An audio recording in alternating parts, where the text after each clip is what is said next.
Welcome to the Learning Pines YouTube. We hope this video helps. You start by verifying compatibility and preparing essentials because a smooth setup depends on them. Power the television and confirm the HDMI input if using an external box. Make sure the remote has fresh batteries. Once the Android boot screen appears, follow the on-screen language and region prompts. These initial choices configure services and time zones. Make sure your phone or laptop can supply the Wi-Fi password quickly because input is faster on a second device, and proceed to the network step.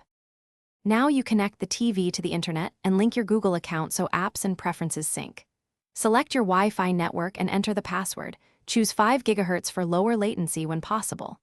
After network is established, sign in or create a Google account. This lets you access Play Store, YouTube, and voice features.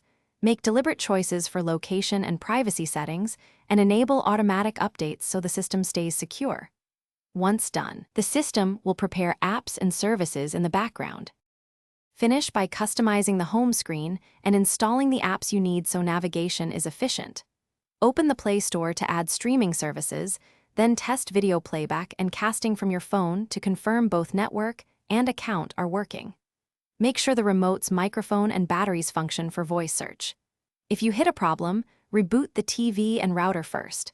Make sure Wi-Fi credentials are correct, and only perform a factory reset if other fixes fail. This wipes local data, but often resolves persistent errors. Thanks for watching. Consider subscribing if we helped you.